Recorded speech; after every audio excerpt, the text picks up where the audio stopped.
ये नहीं करना है बाबा, ये नहीं करना है, कैंसिल करना है, नहीं तो ऐड हो जाएंगे इसमें, इनवाइट हो जाता है।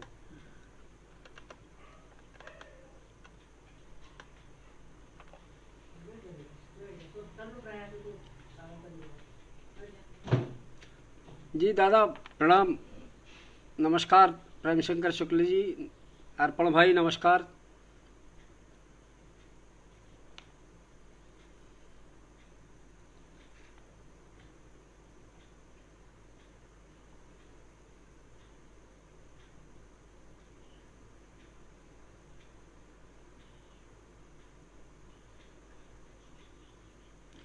आवाज़ पहुंच रही है अर्पण भाई? आवाज़ ठीक है?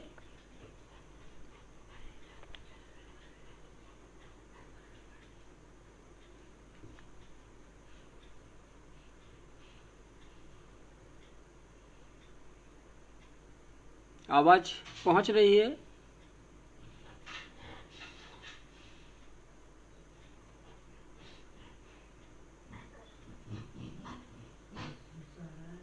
जी जी जी, शुक्रिया दादा, शुक्रिया। मित्रों, आप सबका प्रणाम करता हूं, आप सबको जो यहाँ इस वक्त मेरे साथ जुड़े हुए हैं, जिन्हें मैं देख पा रहा हूं। आदरणीय प्रेम शंकर शुक्ल जी, भाई अर्पण कुमार जी, और जो भी मित्र इस वक्त इस लाइव में मेरे साथ जुड़े हुए हैं, मैं उन सब का स्वागत करता हूं, अभिनंदन करता हूं। और इससे पहले कि मैं बातचीत शुरू करूं, संवाद शुरू करूं, मैं इस मंच के प्रति आभार व्यक्त करना चाहूँगा, शुक्रिया कहना चाहूँगा कि जो जनसुलभ पुस्तकालय है उसकी जो स्पेस है और उसके जो हमारे मित्र कोऑर्डिनेटर हैं भाई अर्पण कुमार जी, उनके प्रति भी आभार व्यक्त करना चाहूँगा कि आपने मुझे यहाँ बुलाया और स्पेस दी मुझे अपनी बातचीत के लिए, कविता पाठ के लिए। मित्रों, बहुत सारे मित्र यहाँ ऐसे भी हो सकते हैं जो मेरे से परिचित नहीं हो, जिन्होंने पढ़ा ना हो मुझे, क्योंकि हिंदी साहित्य का जो संसार है हमारा, जो मेन स्ट्रीम जो साहित्य का जो संसार है वो बहुत बड़ा है। तो ज़रूरी नहीं कि हम कई बार परिचित नहीं भी होते हैं, तो उनके लिए अपना बहुत संक्षिप्त सा विनम्रतापूर्वक अपना परिचय मैं देना चाहूँगा। मेरा नाम मणिमोहन है और मैं मध्य प्रदेश का एक छोटा सा कस्बा है गंज बासौदा, उसमें मैं रहता हूँ, वहाँ रहता हूँ। और वहाँ एक सरकारी महाविद्यालय है, उसमें अंग्रेजी का प्राध्यापक हूँ, शिक्षक हूँ मैं। और कविताएं लिखता हूँ थोड़ा बहुत, और कभी कभार थोड़ा सा अनुवाद में भी रुचि है, तो थोड़ा बहुत अनुवाद भी मैं करता हूँ। तो आज मैं यहाँ इस स्पेस पर कुछ अपनी कविताएं सुनाऊंगा, जो मेरे अपने अभी तक 4 संकलन हैं, जो पोस्टर में भी भाई अर्पण भाई ने लिखा था। तो वो 4 किताबों से जो मेरी कविता संकलन है, उनसे अपनी कुछ कविताएं, चुनी हुई कविताएं, वो आपके सामने प्रस्तुत करूंगा।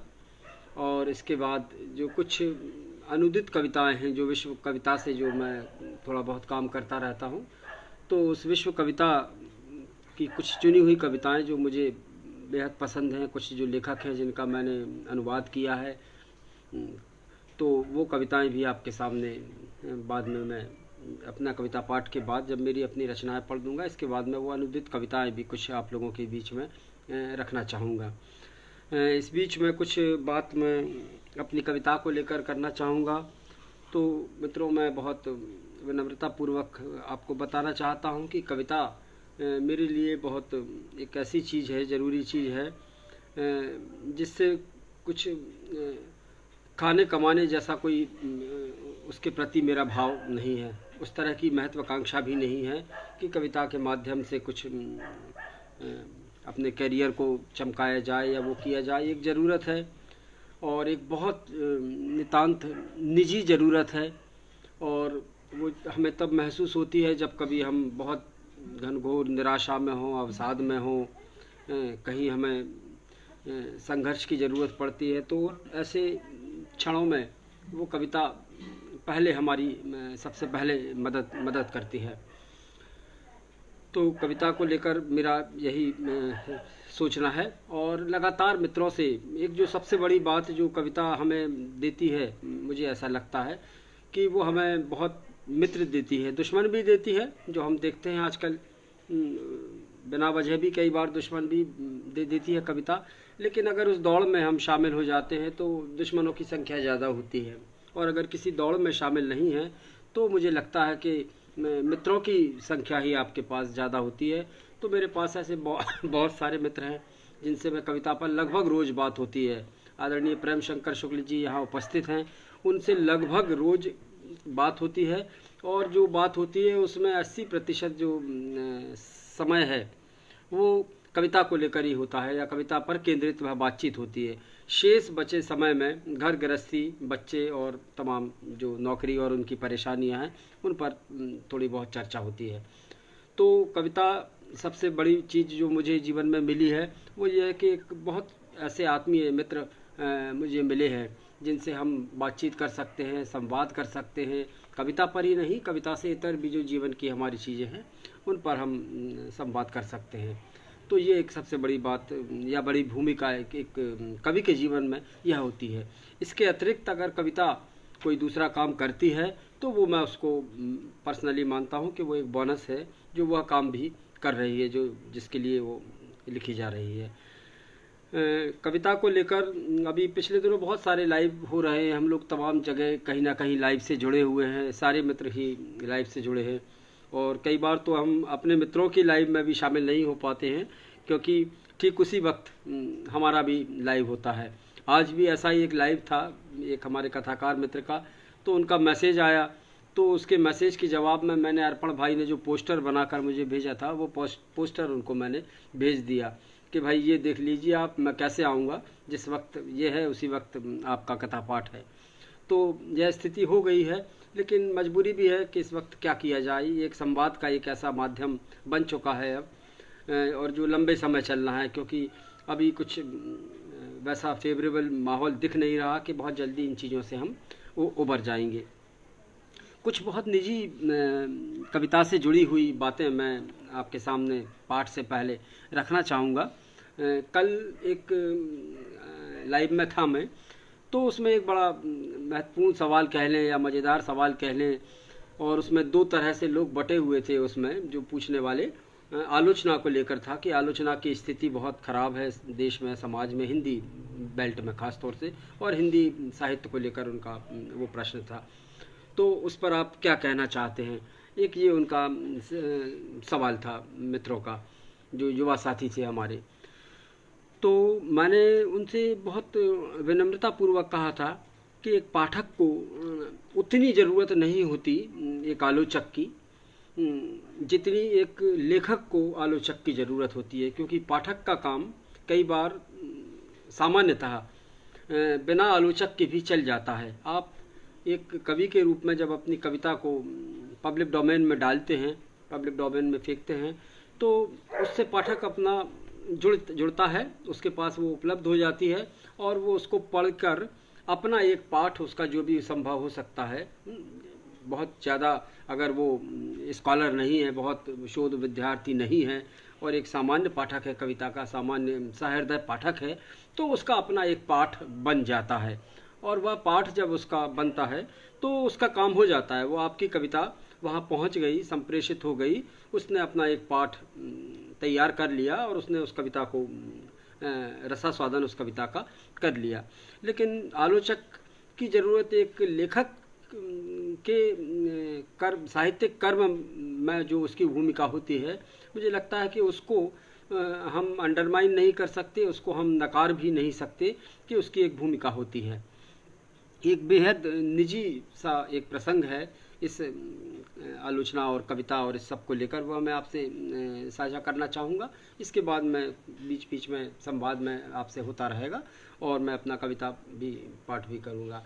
तो एक निजी बहुत किस्म का संस्मरण है, और वो संस्मरण कुछ यूँ है कि मैंने लगभग बीच में एक वक्फा ऐसा आया, एक समय ऐसा आया था 2000 के पहले तक मैंने लगभग 94 से 2000 के बीच में, उसके पहले कविता लिखना शुरू कर दिया था, लेकिन 94 से 2000 के बीच का एक समय ऐसा आया जो लगभग कई बार बहुत सारे लोगों के जीवन में आता है। किसी के जीवन में कम होता है वो पीरियड, किसी के में ज़्यादा होता है। तो वो एक तरह का साहित्यिक अवसाद जैसा एक कालखंड होता है, वो साहित्यिक अवसाद कह लें उसे, या एक बहुत टेम्परेरी किस्म का एक तरह का मोह भंग हो जाता है लिखने से और भेजने से और छपने से वगैरह वगैरह जो हम लोग करते रहते हैं उससे। तो वो एक ऐसा समय आया कि कुछ बहुत निजी परेशानियां भी रही होंगी, शायद पारिवारिक परेशानियां भी थी उन दिनों में। तो उस पीरियड में लगभग लिखना छूट गया मेरा, या प्रायोरिटी कहीं और शिफ्ट हो गई जाकर कि भाई परिवार संभालना है, वो करना है। फिर इसके बाद जब आप यह भी एक बड़ा मनोविज्ञान है जो देखा जाता है कि अगर आप साल 6 महीने अगर उस मैदान से हट जाते हैं, उस साहित्यिक दुनिया से हट जाते हैं, कट जाते हैं, तो फिर उसमें वापसी एक बड़ा चुनौतीपूर्ण काम होता है। उसमें वापस आना बहुत बहुत चुनौतीपूर्ण लगता है काम। तो लगभग वह पीरियड मेरा उस समय चल रहा था। तो उन दिनों में संयोग से जाना हुआ एक आयोजन में, भिलाई की घटना है ये, भिलाई जाना हुआ, वहाँ एक बड़ा आयोजन था, राज्य सम्मेलन था एक लेखक संघ का हमारे, तो उसमें वहाँ जाना हुआ। तो वहाँ मेरे मित्र थे एकांत श्रीवास्तव। तो हम लोग वहाँ बाद में जो सेशन हुआ, उस सेशन के बाद खाना वगैरह खा के टहलने जा रहे थे।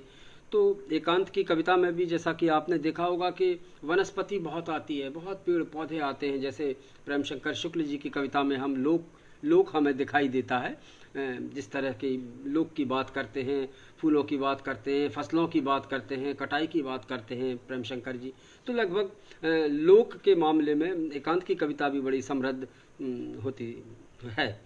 तो वो हम लोग जा रहे थे शाम को घूमने के लिए, और वो बताते जा रहे थे कि ये नाग चंपा का पेड़ है, ये फला पेड़ है, ये वो पेड़ है, और उसकी विशेषताएं भी वो बताते जा रहे थे।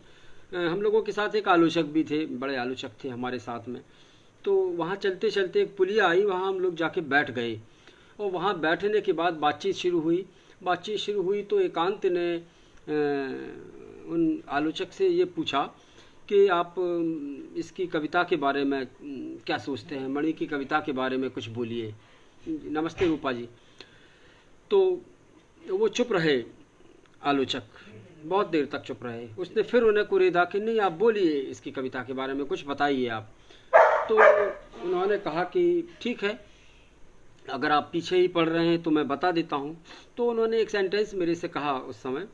तो उन्होंने कहा कि जब तक आप अपनी भाई की छाया से दूर नहीं हो जाएंगे, तब तक आपकी कविता पर मैं कुछ नहीं बोल पाऊंगा, उस कविता में कुछ नहीं दिखाई देता मुझे, या कुछ है नहीं, इस तरह का वाक्यांश उन्होंने यूज़ किया। तो मैं बहुत घबरा गया, मतलब बहुत शॉक्ड भी हुआ, क्योंकि लगभग लिखना शुरू किया था, 4-5-6 साल ही मुझे हुए थे लिखते हुए। तो बहुत धक्का लगा मुझे। तो मैं आया वहाँ से लौट के आया, और मैं लगातार उस पर सोचता रहा कि उन्होंने कहा कि मैं अपनी भाई की छाया से निकलूं। तो भाई का किस्सा यह था कि वो मेरे बड़े भाई थे, मेरे घर में मेरे अपने बड़े भाई थे, और वे भी कवि थे और लिखते थे वो। तो वो मेरे उस समय रोल मॉडल थे, और मैं लगभग उनको देखकर ही लिखता था। और कई बार तो कुछ कविताएं भाषा के स्तर पर और शैली के स्तर पर कुछ इस तरह की कविताएं भी होती थी मेरी, या लिखा जाती थी कि ये फ़र्क करना मुश्किल लगता था कि ये कविता मेरे बड़े भाई ने लिखी है या वो मेरी अपनी कविता है। तो उन्होंने इस बात की तरफ रेखांकित किया, खास तौर से भाषा और शैली को लेकर उन्होंने यह बात कही थी कि आप अपने भाई की छाया से निकलिए, नहीं तो आप कविता नहीं लिख पाएंगे। तो उस वक्त मुझे बहुत बहुत ख़राब सा लगा था ऐसा। उसके दो कारण थे कि एक तो इमोशनली मैं उनसे बहुत जुड़ा हुआ था अपने भाई के साथ, और दूसरा भाषा के साथ, और वो उतना गहराई से इस तरह से कभी मैंने सोचा भी नहीं था कि इस तरह से भी उनकी छाया मेरे ऊपर हो सकती है। तो वहाँ से आने के बाद फिर मैंने अपनी जब कविताएं बीच बीच में मैं पलट के देखता था तो मुझे लगता था कि देखिए बहुत महत्वपूर्ण बात कही उन आलोचक ने मेरे से कही थी, और मुझे ईमानदारी से स्वीकार करना चाहिए इस बात को। और मैंने सोचा उसके ऊपर, बहुत लगातार सोचा, और सोचते हुए फिर यह स्थिति हो गई कि वही जो मैंने शुरू में आपको बताई थी कि लिखना बंद हो गया मेरा। तो मैंने लगभग 3 से 4 साल या 5 साल समझ लीजिए, क्योंकि मेरी पहली किताब 2003 में आई थी, तो 2000 तक मतलब मेरा लिखना लगभग छूट गया। पढ़ना तो थोड़ा बहुत जारी रहता था, लेकिन लिखना मैंने बिल्कुल छोड़ दिया। कहीं कविता बहुत कम, 1-2 कभी लिखा गई तो लिखा गई, अन्यथा वो एकदम छूट गया। वो पूरा समय मेरा 5-6 साल का समय, मतलब मैं उसे वेस्ट मानता हूँ एक अर्थ में, और दूसरे अर्थ में बहुत उसको यूँ भी कह ले कि बहुत अच्छा भी रहा वो, कि नहीं तो एक जगह खड़े होकर कदम ताल करते रहते। तो इस तरह उस फिर मतलब जो बहुत त्रासद बात कह लें, यातना वाली बात कह लें, वो ये रही कि फिर उनसे दूर जाने में मुझे एक इस तरह का कुछ अंदर से लगा, ऐसा लगा कि उनकी कविता से दूर जाने का एक अर्थ यह भी है कि मैं उनसे भी दूर जा रहा हूँ। उन जो इमोशन से जो बॉन्डिंग है, वो कहीं ना कहीं मेरी बॉन्डिंग भी प्रभावित हो रही है, क्योंकि उस वक्त तक जो मेरा लिखना था या जो कविता थी और जो जीवन था वो लगभग एक ही था उनके साथ, रिलेशन संबंधों के स्तर पर। लेकिन जब मुझे लगा कि नहीं, दूर हटना है कविता में, तो कुछ ऐसा भी एक घबराहट सी होने लगी अंदर से कि आप कविता से भी दूर अगर जा रहे हैं तो साथ में उनसे जो आपकी जो इमोशनल बॉन्डिंग है जो, वह भी कहीं वह न टूट जाए। तो एक यह भय भी बना रहा। लेकिन उस समय को मैंने मैनेज किया, और धीरे धीरे उनकी भाषा के प्रभाव से, क्योंकि वो बहुत सीनियर थे, मतलब और लगभग राजेश जी और राजेश जोशी जी, नरेंद्र जैन और इन लोगों के साथ के समकालीन थे, और उस वक्त खूब लिखते थे और खूब छपते भी थे वो। तो उनकी इस ऑरा से निकलने में, प्रभाव से निकलने में मुझे बहुत संघर्ष करना पड़ा, मेंटल संघर्ष। तो कई बार जब हम लेखन में आत्मसंघर्ष की बात करते हैं तो इस तरह की विचित्र चीज़ें भी शामिल होती हैं जो लगभग बहुत ओपन नहीं हो पाती है एक लेखन के लेखक के द्वारा, जब तक कि वो कहीं अपना अलग से उसको रेखांकित करते हुए लिखता ही नहीं है, या इस तरह से कभी बातचीत में वो संवाद, बातचीत में वह घटना या संस्मरण नहीं निकलता है। तो आत्मसंघर्ष की जो एक मैं बात कर रहा था, तो यह भी जी विभा जी नमस्कार, कुसुम भट्ट जी नमस्कार। तो आत्मसंघर्ष एक इस तरह का भी ये आत्मसंघर्ष हो सकता है, ये मैंने देखी और मैंने बहुत धन्यवाद दिया। मतलब आज भी मैं शुक्रगुजार हूँ एकांत का, चूँकि वो एकांत की वजह से ही यह सब हुआ था, वो पीछे पड़ा कि नहीं बताना पड़ेगा, और उन आलोचक महोदय का भी। और मैं चाहूँगा, कोई दिक्कत नहीं है नाम बताने में भी, डॉक्टर विजय बहादुर सिंह जी थे वो मेरे साथ उस वक्त जब हम लोग वहाँ टहलने निकले थे। अभी भी मैं उनका सम्मान करता हूँ, मुलाकात होती है भोपाल में, बातचीत होती है। तो इस तरह से भी एक आलोचक आपकी कविता के लिए ज़रूरी हो जाता है, और आपकी उसके लिए ज़रूरी नहीं है कि आलोचक आपकी किताबों को अपने घर ले जाए और वो उन किताबों पर लिखे ही, आपकी कविताओं पर लिखे, लेख लिखे, आलेख लिखे। वो अपेक्षा भी मैं कम से कम नहीं करता हूँ कि अगर दिशा देने का एक वाक्य में अगर दिशा भी उन्होंने दी मुझे, तो मैं उसके लिए भी उनके प्रति शुक्रगुजार हूँ।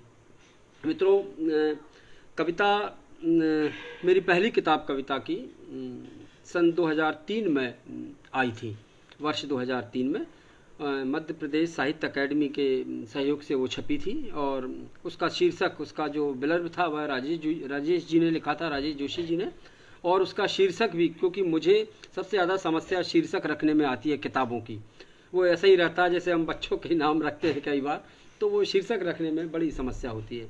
तो वो राजेश जी ने ही उसका शीर्षक रखा था कस्बे का कवि और अन्य कविताएं, और रामकृष्ण प्रकाशन से ये पुस्तिका आई थी। उस वक्त आदरणीय शलभ श्री राम सिंह जी उस प्रकाशन को देखते थे विदिशा में। तो ये 2003 की मैं पुस्तक आई थी। तो इस किताब से मैं, ये किताब है कस्बे का कवि और अन्य कविताएं, हालांकि उसमें उल्टा दिखता होगा टाइटल और वो सब। और इसका जो खास बात ये थी कि इस किताब का जो कवर है वह ब्लैक एंड वाइट कवर था, ब्लैक एंड वाइट फोटोग्राफ था, जो मैंने पसंद किया था। विदिशा के एक बहुत अंतर्राष्ट्रीय फिल्म के एक छायाकार थे आदरणीय शरद श्रीवास्तव जी, जो अब नहीं है हमारे बीच में। तो वो बहुत बड़े फोटोग्राफर थे विदिशा में। तो उनका एक छायाचित्र था जो एक किसी कस्बे की एक छोटी सी किसी गली का एक तस्वीर था, और वो सुबह के वक्त का दृश्य था जहाँ लोग काम पे जा रहे हैं, महिलाएं काम पर जा रही हैं, तो वह सब। तो इस पर वही कवर था। तो मैं इस किताब से, अपनी पहली किताब से मैं कविता पढ़ रहा हूँ, और जाहिर है पहली किताब है, और पहली किताब है तो वो अपने पूरे अनगढ़पन के साथ है। और इसके बाद मैंने उन कविताओं को कभी साफ करने की, सुधारने की भी कोशिश नहीं की, क्योंकि वो एक यात्रा होती है हमारी जो आगे दिखाई देती है हमें कि भाई कहाँ से शुरू की, कैसे शुरू किया। तो मैं जैसी हैं इस संकलन में वैसी ही कविताएं आपको आपके सामने प्रस्तुत कर रहा हूँ। अनुमति चाहूँगा आप सबसे। पहली जो कविता मैं इसमें पढ़ रहा हूँ उसका शीर्षक है परिभाषाएं। परिभाषाएं। पहले जैसी नहीं रही अब परिभाषाएं, पहले जैसी नहीं रही अब परिभाषाएं, सरल और सहज संज्ञा या सर्वनाम की तरह। पहले जैसी नहीं रही अब परिभाषाएं, सरल और सहज संज्ञा या सर्वनाम की तरह, कि किसी ने पूछा और झट से बता दी, कि किसी ने पूछा और झट से बता दी। अब तो हथियारों के साए में शान से चलती हैं परिभाषाएं। अब तो हथियारों के साए में शान से चलती हैं परिभाषाएं। परिभाषा पूछी तो गोली चल जाएगी, परिभाषा पूछी तो गोली चल जाएगी, और गोली के बाबत सवाल किया तो परिभाषा बता दी जाएगी। परिभाषा पूछी तो गोली चल जाएगी, और गोली के बाबत सवाल किया तो परिभाषा बता दी जाएगी। तो ये पहली कविता मैंने आपके सामने प्रस्तुत की। इस पूरे संकलन में मैं लगभग छोटी कविताएं ही लिखता हूँ, और इस संकलन में तो ख़ास तौर से जितनी भी कविताएं हैं वो छोटी ही हैं। एक और कविता है बाजार को लेकर इस संकलन में, वो मैं पढ़ना चाहूँगा। पैर नहीं थकते आंखें थक जाती हैं, पैर नहीं थकते आंखें थक जाती हैं इस बाजार में। पैर नहीं थकते आंखें थक जाती हैं इस बाजार में।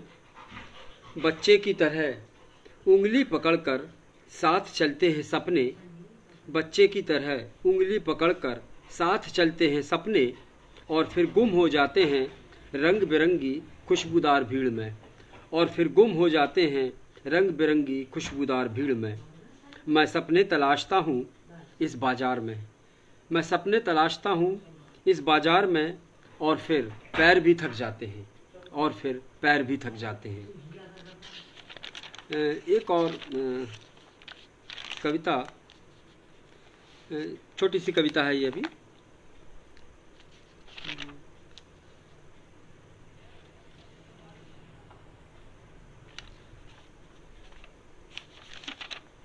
रोज सुबह आता है दूध वाला, और पानी मिला दूध जग में डालकर चला जाता है।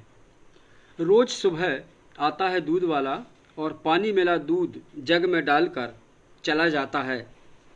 रोज डांटता हूँ उसे, धमकी देता हूँ दूध बंद कर देने की। रोज डांटता हूँ उसे, धमकी देता हूँ दूध बंद कर देने की। वह मुस्कुराता है और रोज की तरह साइकिल की घंटी बजाते हुए आगे निकल जाता है। वह मुस्कुराता है रोज की तरह और साइकिल की घंटी बजाते हुए आगे निकल जाता है। रोज शुरू होता है दिन इस छोटे से समझौते के साथ। रोज शुरू होता है दिन इस छोटे से समझौते के साथ।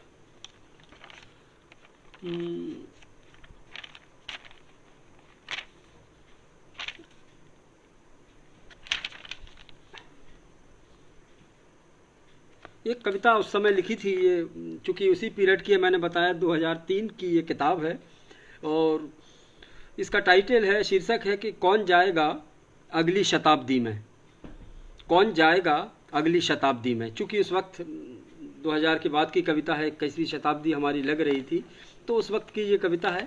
लेकिन इसमें जो सवाल हैं, मुझे लगता है वे सवाल अभी भी कहीं ना कहीं वही हैं। कल बड़ी अच्छी चर्चा हमारी हो रही थी आदरणीय प्रेम शंकर जी के साथ, तो समकालीनता को लेकर भी बातचीत हुई, तात्कालिकता को लेकर बातचीत हो रही थी। तो मैं लगभग कोशिश करता हूं कि उससे बचने की कोशिश करता हूं, तात्कालिकता से। मतलब तात्कालिकता का जो दबाव रहता है वो हर एक कवि या हर लेखक के ऊपर होता है, और उस दबाव को सहन भी करना होता है, और उसे सहन करते हुए हमारे अपने समय की जो तात्कालिकता है या जो बहुत इंस्टेंट जो समकालीनता है, समकालीनता भी बड़ी बहुत बड़ा पद है, और उसकी बहुत मल्टीफेसेट है, बहुआयामी है, यह पद भी बहुआयामी है। लेकिन कुछ बहुत ज़रूरी से चीज़ें होती हैं, बहुत ज़रूरी से सवाल होते हैं, बहुत ज़रूरी से हमारे समय के प्रश्न होते हैं जो तात्कालिक भी होते हैं। तो उनको लेकर, उनको कविता में किस तरह लेकर आए, यह जो प्रविधि होती है यह बहुत डिफ़र करती है एक कवि से दूसरे कवि को जाकर। कई बार जब इस तात्कालिकता का दबाव कोई एक कवि या लेखक नहीं झेल पाता है, तो वो कई बार उस होड़ में भी शामिल हो जाता है जो चल रही होती है उस समय। अब तो आप देख ही रहे हैं कि इस वक्त तो आभासी दुनिया की वजह से वो पहले समय लगता था वो दबाव आप पर आने में, लेकिन इस वक्त ज़्यादा नहीं लगता है। इस वक्त तो आप अगर उन माध्यमों पर हैं तो आप जानते हैं कि अगर आप ट्विटर पर हैं तो वहाँ आपको एक शब्द मिल जाता है, ट्रेंडिंग, कि इस समय ट्रेंड में क्या है। यही ट्रेंडिंग एक दूसरे तरह से हमारे आभासी दुनिया में, माने यहाँ खासतौर से फेसबुक वगैरह पर भी वह आती है। तो उस वक्त जो है खुद को मतलब कविता में उसको, उस अनुभव को, उस तात्कालिकता को मॉड्यूलेट कर पाना, रूपांतरित कर पाना, ये थोड़ा सा हर एक लेखक का अलग अलग होता है। कुछ लोग बहुत साध लेते हैं। मैं ये नहीं कहता कि बहुत इस तरह जो लिख रहे हैं वो तमाम कविताओं को मैं खारिज करने का मेरा उद्देश्य नहीं है, लेकिन कुछ लोग उसको साध लेते हैं, कुछ लोगों से तत्काल में नहीं सध पाता है। तो ये मेरे साथ भी होता है कि बहुत बाद में उस अनुभव पर थोड़ा सा सोचते हैं, बातचीत होती है मित्रों से, बहुत चीज़ें भी कई बार स्पष्ट होती हैं। कई बार इसका यह भी देखा गया है कि किरदार को लेकर हम बहुत तुरंत निर्णय ले लेते हैं और हम उस किरदार को लेकर कविता या कहानी लिख देते हैं। 8 दिन बाद यह मालूम पड़ता है कि जिस नायक को, जिस किरदार को हम नायक मानकर अपनी कविता या कहानी में ला रहे थे, वह तो वास्तव में खलनायक था, और वो पूरा दृश्य, पूरी परिदृश्य कविता मतलब आपके सामने आता है, और कि वो पूरा बदल जाता है, पूरा दृश्य ही बदल जाता है कि जिसे आप नायक मान रहे थे वो नायक था ही नहीं, और आप यहाँ कविता लिख चुके और उसे पोस्ट भी कर चुके, कहानी लिख चुके और उसे छपवा भी चुके। तो ये सिर्फ एक मेटाफर रूपक के माध्यम से मैंने अपनी बात रखी है, ठीक यह बात नहीं है। तो उससे मैं बचने की कोशिश करता हूँ कि थोड़ा सा समय लें उस अनुभव को, फिर इसके बाद धीरे से वह आए। तो ये कविता है कौन जाएगा अगली शताब्दी में, उसी वक्त की कविता है, उस समय की कविता है कि सिर्फ प्रेमिकाएं जाएंगी अगली शताब्दी में, सिर्फ प्रेमिकाएं जाएंगी अगली शताब्दी में, पत्नियां इसी तरफ इंतज़ार करेंगी। सिर्फ प्रेमिकाएं जाएंगी अगली शताब्दी में, पत्नियां इसी तरफ इंतज़ार करेंगी। हाथों में रंगीन गुब्बारे लिए कवि जाएंगे अगली शताब्दी में, बधाई गीत गाते हुए। हाथों में रंगीन गुब्बारे लिए कवि जाएंगे अगली शताब्दी में, बधाई गीत गाते हुए। कविता इसी तरफ इंतज़ार करेगी, कविता इसी तरफ इंतज़ार करेगी। विज्ञान जाएगा, तकनीक जाएगी, बड़े बड़े अधिकारी और चिकित्सक जाएंगे। विज्ञान जाएगा, तकनीक जाएगी, बड़े बड़े अधिकारी और चिकित्सक जाएंगे अगली शताब्दी में। बुखार से तपते हुए मरीज इसी तरफ इंतज़ार करेंगे, बुखार से तपते हुए मरीज इसी तरफ इंतज़ार करेंगे। कौन जाएगा अगली शताब्दी में, बेशर्म, गंदे, नीच, ठसक से भरे हुए जवाब जाएंगे अगली शताब्दी में।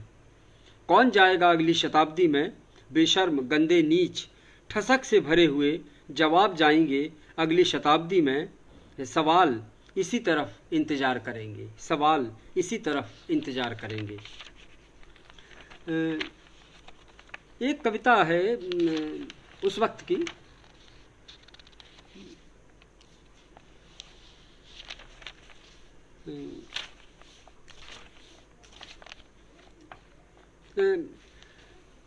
माँ को लेकर बहुत कविताएं देखने में आती हैं हिंदी हमारे समाज में।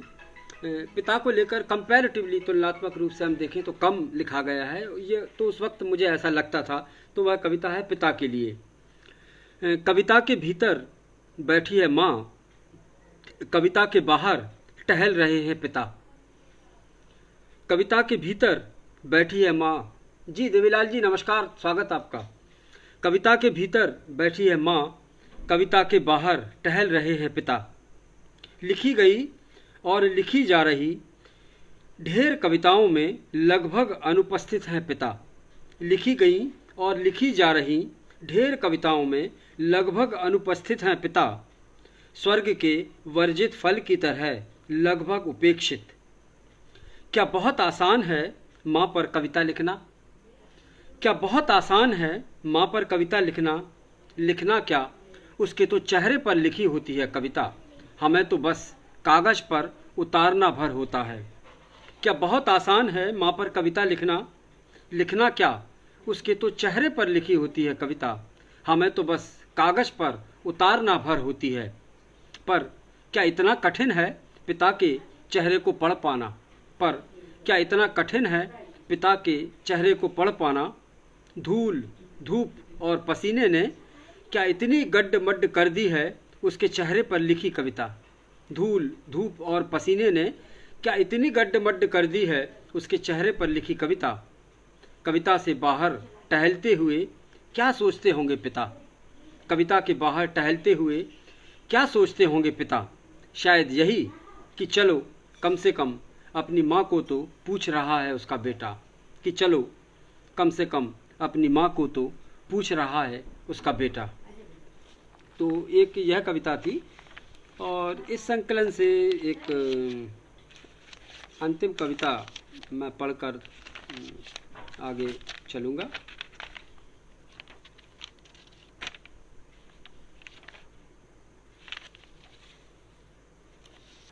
एक छोटी सी कविता है सलीब, जिसका शीर्षक है 5-6 पंक्तियों की कविता है सलीब। जी सरिता जी शुक्रिया, स्वागत आपका। खुद उनके, ये बहुत हम सुनते रहते थे धर्मांतरण वगैरह वगैरह ये सब। खुद उनके कंधों पर रखे हुए थे सलीब, खुद उनके कंधों पर रखे हुए थे सलीब, बस इसलिए ठहर गए बेचारे सलीब के पास। खुद उनके कंधों पर रखे हुए थे सलीब, बस इसलिए ठहर गए बेचारे सलीब के पास। एक लंबी यात्रा पर निकले हुए लोग हैं ये, एक लंबी यात्रा पर निकले हुए लोग हैं ये। शायद सुस्ताना चाहते हैं घड़ी दो घड़ी, शायद सुस्ताना चाहते हैं घड़ी दो घड़ी। थोड़ा बहुत खा पी कर फिर आगे चल पड़ेंगे, थोड़ा बहुत खा पी कर फिर आगे चल पड़ेंगे। अपने अपने सलीब उठाकर, अपने अपने सलीब उठाकर। तुमने तो यूं ही जरा सी बात का बतंगड़ बना दिया, तुमने तो यूं ही जरा सी बात का बतंगड़ बना दिया। जी अरुण शीतांश भाई बहुत स्वागत और नमस्कार आपका। तो मित्रों ये कविताएं थी जो मैंने अपने इस संकलन से पढ़ी और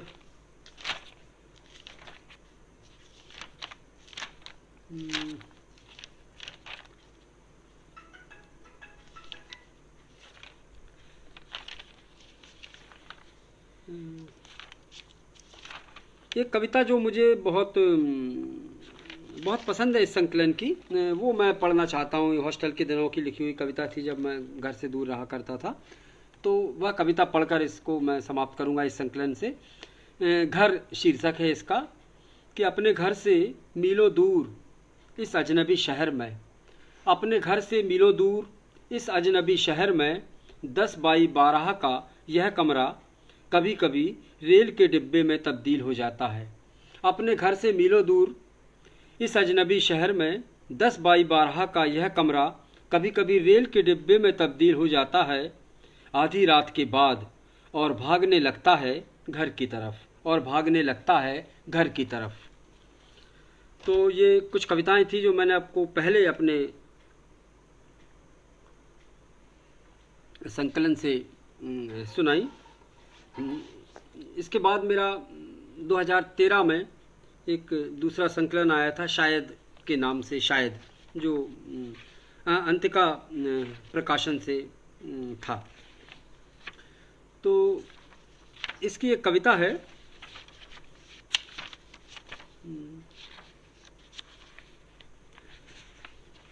मेरे अपने कस्बे के लिए ये कविता मैंने कभी लिखी थी, तो वही कविता है। और अमूमन कस्बों की, छोटे जो कस्बे होते हैं जहाँ से रेल की पटरियाँ निकली हुई होती हैं, उनकी लगभग यही हालत होती है। अपना कस्बा गंज बासोदा के लिए इसका शीर्षक था। इस कस्बे से होकर जाने कितनी ट्रेनें गुजरती हैं, इस कस्बे से होकर जाने कितनी ट्रेनें गुजरती हैं, पर 2-4 को छोड़कर सब निकल जाती हैं धड़धड़ाती हुई, प्लेटफॉर्म पर पैसेंजर ट्रेन का इंतजार करते मुसाफिर इनके नामों को लेकर सिर्फ कयास लगाते रह जाते हैं। कहते हैं इस कस्बे से होकर औसतन हर 15 मिनट में गुजरती है एक ना एक थ्रू ट्रेन। कहते हैं इस कस्बे से होकर औसतन हर 15 मिनट में गुजरती है एक ना एक थ्रू ट्रेन। हालांकि इन ट्रेनों से कटकर मरने वाले लोगों की पीएम रिपोर्ट में कभी नहीं आता किसी ट्रेन का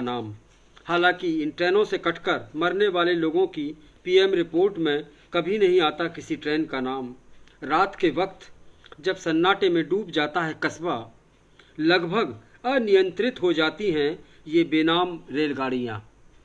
रात के वक्त जब सन्नाटे में डूब जाता है कस्बा, लगभग अनियंत्रित हो जाती हैं ये बेनाम रेलगाड़ियाँ। आवाज़ की पटरियों पर धड़धड़ाती हुई ये घुस आती हैं कस्बे की तंग गलियों में। आवाज़ की पटरियों पर धड़धड़ाती हुई ये घुस आती हैं कस्बे की तंग गलियों में। हमारे घरों की खामोशी, नींद और सपनों को रौंदते हुए ये निकल जाती हैं दिल्ली या मुंबई की ओर अपने सफ़र पर।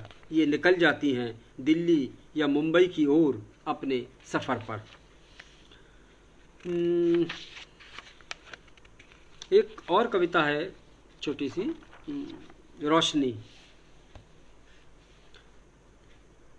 इस रोशनी में थोड़ा सा हिस्सा उसका भी है जिसने चाक पर गीली मिट्टी रखकर आकार दिया है इस दीपक को।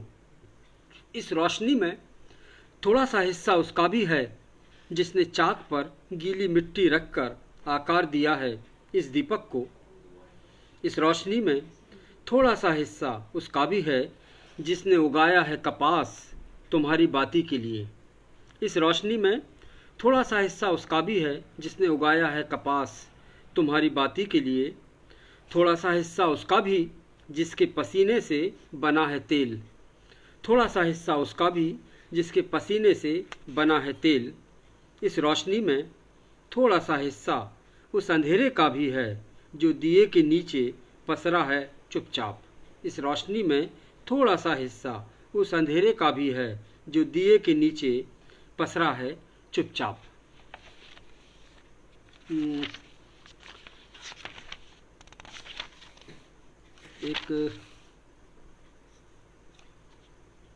एक और कविता है जिसका शीर्षक है कील। बहुत सामान्य सा हम सबका ये जीवन अनुभव होता है। कई बार हम घर में ज़रूरत हो जाती है कील ठोकने की, दीवार पर कील ठोकने की। जी अनादि भाई, बहुत शुक्रिया और स्वागत आपका। तो वो कील ठोकने के एक अनुभव से हम सब कभी ना कभी गुजरे होते हैं और कभी ना कभी उससे हमने चोट भी खाई होती है। तो कविता वहीं से मैंने उठाई है, छोटी सी कविता है यह भी, कि आसान नहीं होते आसान से दिखने वाले बहुत से काम। आसान नहीं होते आसान से दिखने वाले बहुत से काम, मसलन किसी पक्की दीवार में कील ठोकना। आसान नहीं होते आसान से दिखने वाले बहुत से काम, मसलन किसी पक्की दीवार में कील ठोकना। जरा सा हाथ चूका कि अंगूठे का नाखून नीला पड़ जाता है।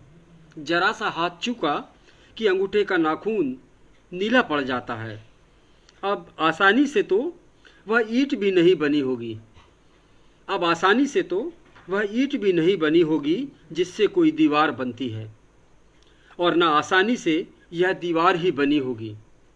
अब आसानी से तो वह ईंट भी नहीं बनी होगी जिससे कोई दीवार बनती है, और ना आसानी से यह दीवार ही बनी होगी। यह भी तय है आसानी से न यह कील बनी होगी न हथौड़ी।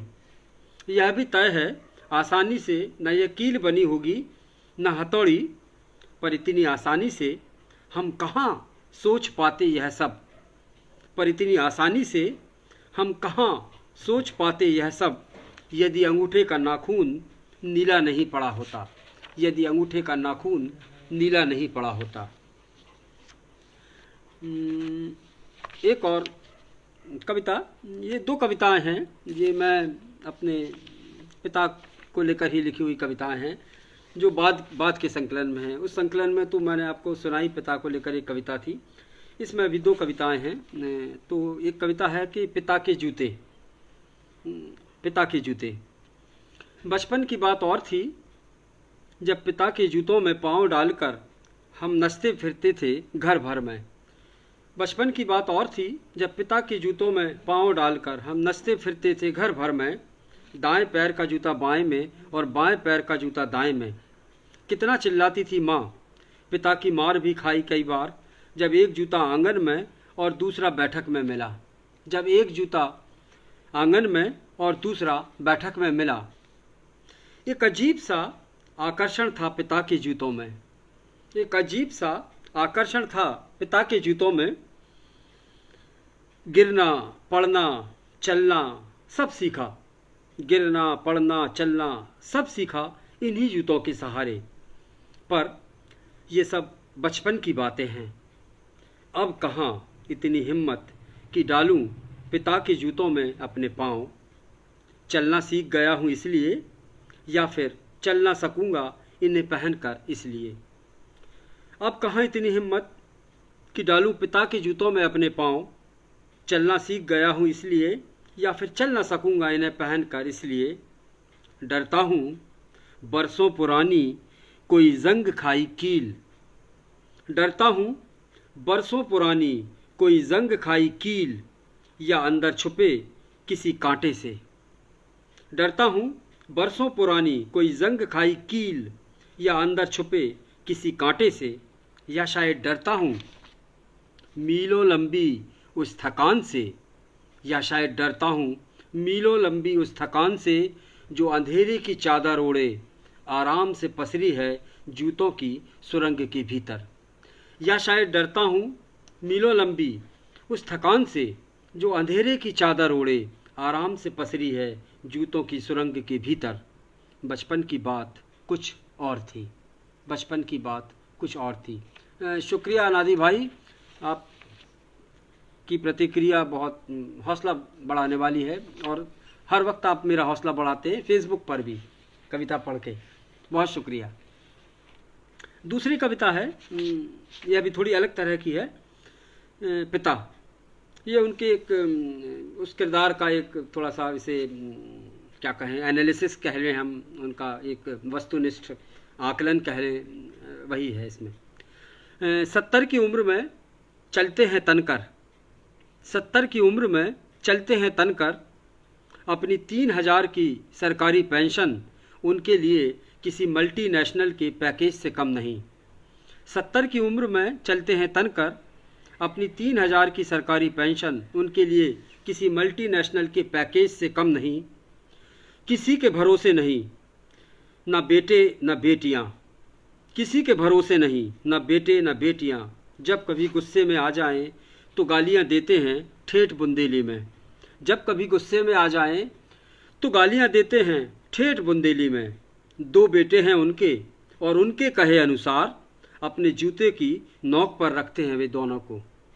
दो बेटे हैं उनके और उनके ही कहे अनुसार अपने जूते की नोक पर रखते हैं वे दोनों को। सोचता हूँ किसी दिन मौका लगा तो जरूर पूछूंगा, सोचता हूँ किसी दिन मौका लगा तो जरूर पूछूंगा, पापा आपके किस पैर की जूते की नोक पर बैठा हूँ मैं। किसी दिन मौका लगा तो जरूर पूछूंगा, पापा आपके किस पैर के जूते की नोक पर बैठा हूँ मैं, और किस पैर के जूते की नोक पर बैठा है मेरा छोटा भाई, और किस पैर के जूते की नोक पर बैठा है मेरा छोटा भाई। उत्तर की जगह वे फिर गालियाँ देंगे, पर मुझे पता है मैं उनके बाएं पैर के जूते की नोक पर बैठा हूँ, पर मुझे पता है मैं उनके बाएं पैर के जूते की नोक पर बैठा हूँ। हाथ में कागज कलम लिए और लिख रहा हूँ, हाथ में कागज कलम लिए और लिख रहा हूँ। तो ये एक कविता है जो मैंने अपने पिता का एक रेखा चित्र इसमें थोड़ा सा खींचने की कोशिश की है, और बड़ी जी भाषा का घर भी सुनाऊंगा जी सर, सुनाऊंगा अनादि भाई। और इसमें बड़ी अच्छी बात और खुशी की बात यह है कि अभी भी वो वैसे ही हैं। ये तो खैर 2013 की कविता है, अब तो 2020 है, और वो अभी भी वैसे ही हैं जो इस कविता में जो मैंने उनका जिक्र किया है। एक कविता गौरैया शीर्षक से है, कुछ अलग तरह से मैंने इस माध्यम से कहने की कोशिश की है, और बहुत सारे मित्रों की सुनी हुई है। मैं उनसे क्षमा याचना सहित कविता को पढ़ रहा हूँ, क्योंकि एक टीचर के साथ ये होता है कि हम लोग जब क्लास में जाते हैं तो कई बार जो पहले हो चुका है उसे भी पढ़ाना होता है, क्योंकि उस मालूम होता है कि उस कक्षा में 4 दूसरे बच्चे आ गए हैं जो कल नहीं थे। तो ऐसा मान के मुझे आप क्षमा कर दें। गौरैया इसका शीर्षक है। स्कूल गई है गौरैया, अभी घर में पसरा है सन्नाटा। स्कूल गई है गौरैया, अभी घर में पसरा है सन्नाटा। 2:45 बजे होगी छुट्टी, 3 बजे तक लौटेगी गौरैया। 2:45 बजे होगी छुट्टी, 3 बजे तक लौटेगी गौरैया। आते ही फेंकेगी अपने जूते बरामदे में और बस्ता ड्राइंग रूम में।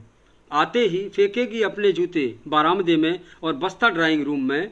कभी कभार इसके ठीक उलट, कभी कभार इसके ठीक उलट, बस्ता बरामदे में और जूते ड्राइंग रूम में। कैसा रहा स्कूल पूछेगी उसकी माँ, कैसा रहा स्कूल पूछेगी उसकी माँ।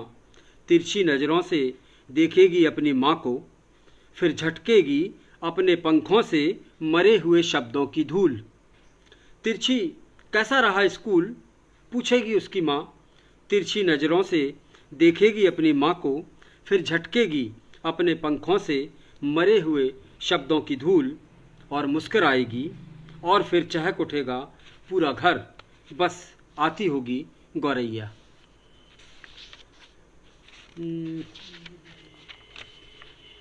एक और बड़ी सिंबॉलिक सी कविता है।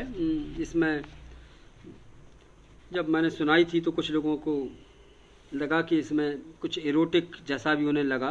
बहरहाल मैंने तो बहुत एक बिंब था जो हम लोग अक्सर देखते हैं। हमारा जो कस्बा है वो बेतवा, जी शुक्रिया प्रेम शंकर जी, वो बेतवा नदी के किनारे बसा हुआ है, बेतवा नदी के किनारे, और बहुत खूबसूरत नदी है, बहुत चौड़ा पाट है। जो हमारे कस्बे में जो नदी है उसका बहुत चौड़ा पाट है उसका।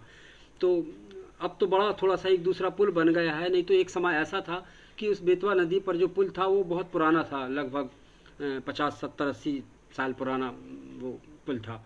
तो थोड़ा उसकी ऊंचाई कम थी, तो अक्सर उस पर जो है बारिश अगर 2 दिन लगातार हो गई, हम लोगों को यहाँ लोक भाषा में या बुंदेलखंडी भाषा में हम लोग बोलते हैं झिड़ लगना, झिर लगना या झिड़ लगना। तो वो झिड़ जब लग जाती थी तो वो एक रात अगर अच्छा तबीयत से पानी बरस गया तो दूसरे दिन मालूम पड़ता था कि वो पुल के ऊपर 8 फीट पानी है, 10 फीट पानी है। तो हम लोग साइकिल से उस वक्त वो नदी के ऊपर जो पानी हुआ करता था उसको हम देखने जाते थे। तो वही स्मृति का कहीं कुछ है थोड़ा सा, और ट्रैफिक दोनों तरफ रुक जाता था। तो इस कविता का शीर्षक है नृत्य। नृत्य। कौन यकीन करेगा कि मैंने नदी को पुल के ऊपर नृत्य करते हुए देखा है। कौन यकीन करेगा कि मैंने नदी को पुल के ऊपर नृत्य करते हुए देखा है। देखा है मैंने पुल के दोनों तरफ थमे हुए पहिए। देखा है मैंने पुल के दोनों तरफ थमे हुए पहिए। गति को नतमस्तक होते हुए देखा है। गति को नतमस्तक होते हुए देखा है। सुना है मैंने नदी का अट्टहास। सुना है मैंने नदी का अट्टहास। सुनी है लोगों की बातें, कब उतरेगी यह नदी पुल से नीचे। सुनी है लोगों की बातें, कब उतरेगी यह नदी पुल से नीचे। नदी जब उतरी तो कीचड़ से लथपथ पुल को भी देखा है। नदी जब उतरी तो कीचड़ से लथपथ पुल को भी देखा है। यह एक छोटी सी कविता थी जो मैंने पढ़ी।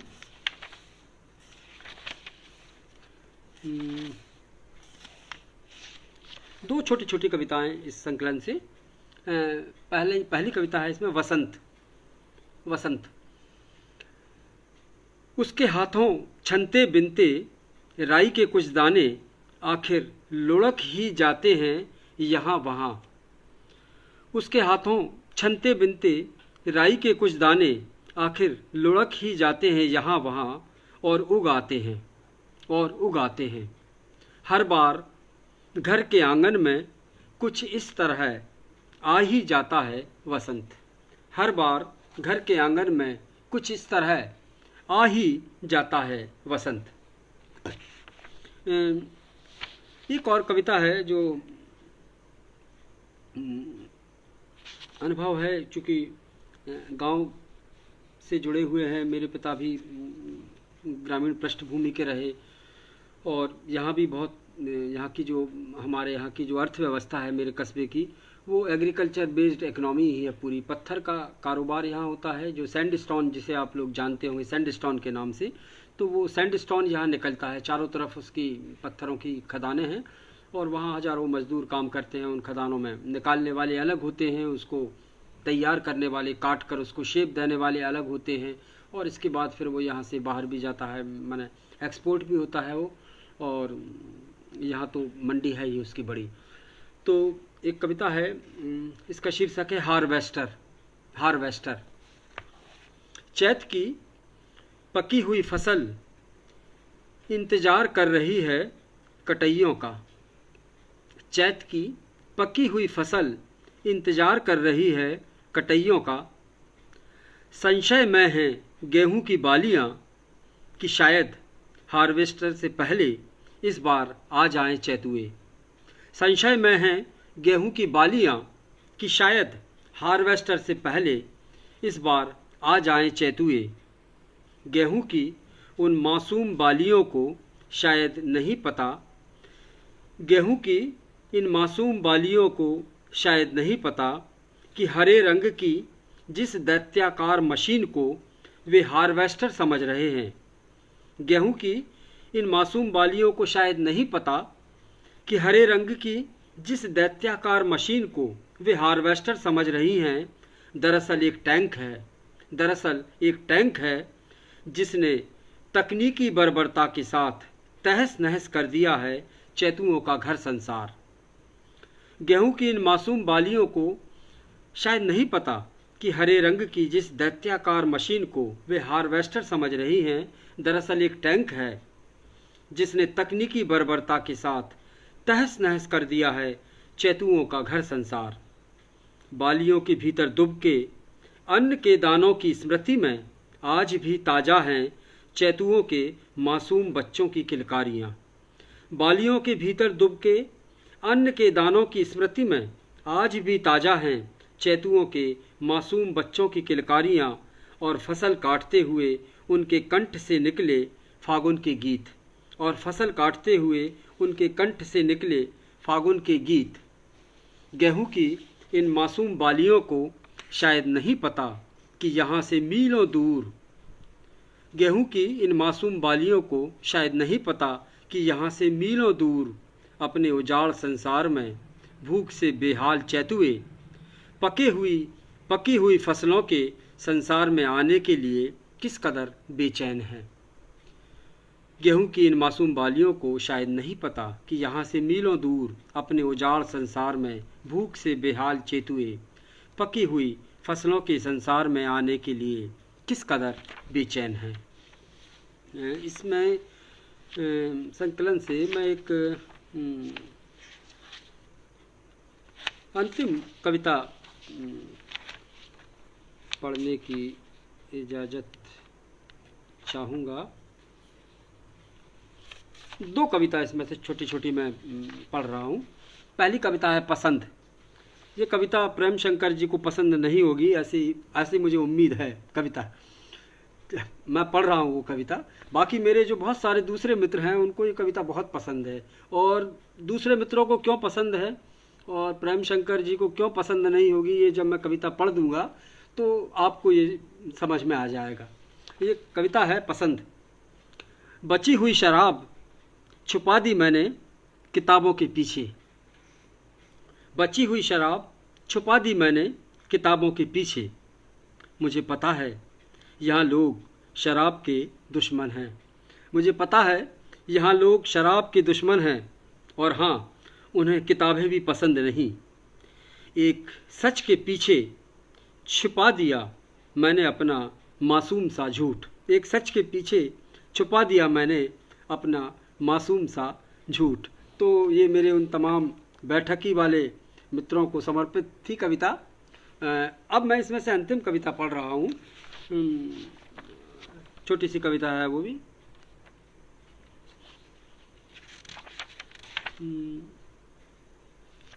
ये एक बहुत अपने कविता तो खैर सारी ही हमारे अनुभवों से होकर निकलती है, तो यह भी कुछ ऐसी ही कविता है। मैं अपने एक मित्र के पिता की उनकी जब मृत्यु हुई तो उनके घर गया था, और वहाँ जो है वहाँ से लौट कर लिखी गई यह कविता है। इसका शीर्षक है अंत्येष्टि से लौटकर।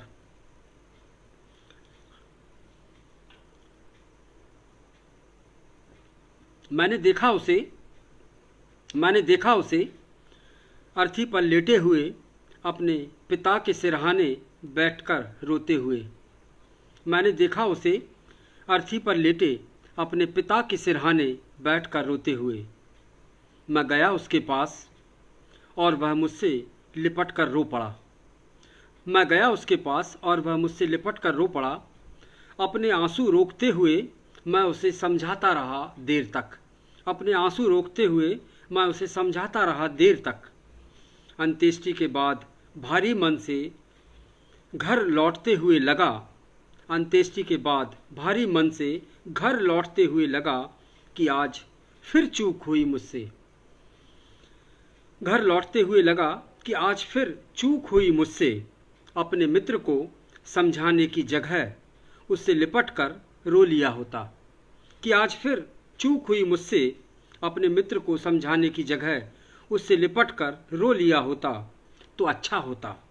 मान रह जाता मृत्यु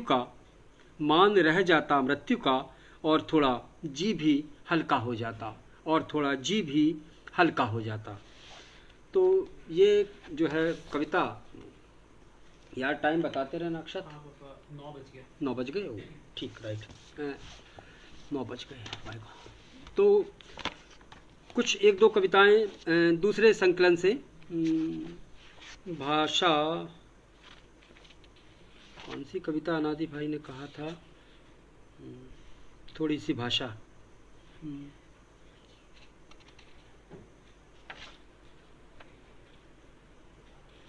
थोड़ी सी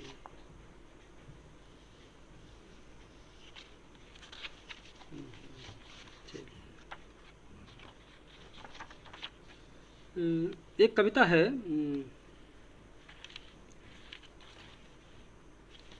बहुत सारे मित्रों ने सुनी है ये कविता, लेकिन मैं इसे बार बार पढ़ता हूँ क्योंकि ये मेरे बहुत मन की कविता है, निकट की कविता है।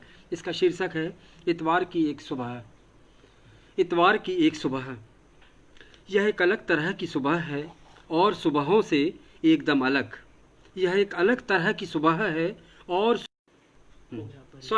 फिर से स्टार्ट करना हाँ, फिर से ये थोड़ा कनेक्टिविटी में कोई प्रॉब्लम आई थी, हाँ दिक्कत तुम उसको मत करो ना अपना। खत्म हो गया था उसकी। यह एक अलग तरह की सुबह है और सुबहों से एकदम अलग, देसी गुलाब की तरह खिली हुई इतवार की सुबह। काँव काँव करता हुआ एक कौआ अभी अभी उड़ा है किसी दरख्त से। काँव काँव करता हुआ एक कौआ अभी अभी उड़ा है किसी दरख्त से। एक पल के लिए मैं अपने अधिकारी के बारे में सोचता हूँ और खिलखिलाकर हंस पड़ता हूँ। यह कल्पनाओं की सुबह है। काँव काँव करता हुआ एक कौआ अभी अभी उड़ा है किसी दरख्त से। एक पल के लिए मैं अपने अधिकारी के बारे में सोचता हूँ और खिलखिलाकर हंस पड़ता हूँ। यह कल्पनाओं की सुबह है। बगीचे की बाउंड्री वॉल पर दौड़ती हुई निकल जाती हैं दो नन्ही गिलहरियाँ। बगीचे की बाउंड्री वॉल पर दौड़ती हुई गिलहरियाँ।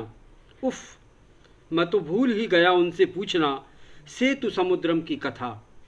बगीचे की बाउंड्री वॉल पर दौड़ती हुई निकल जाती हैं दो नन्ही गिलहरियाँ। उफ, मैं तो भूल ही गया उनसे पूछना सेतु समुद्रम की कथा। भूलने से याद आया यह तो भूलने की सुबह है।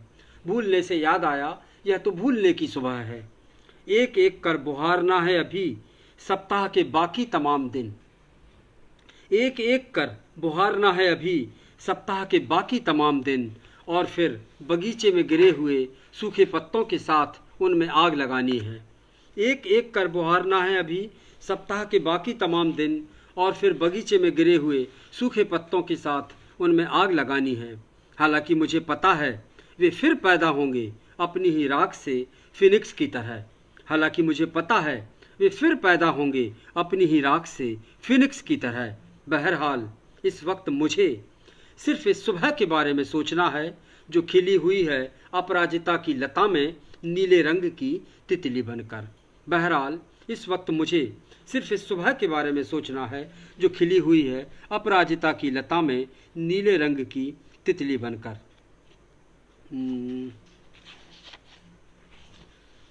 एक और छोटी सी कविता है।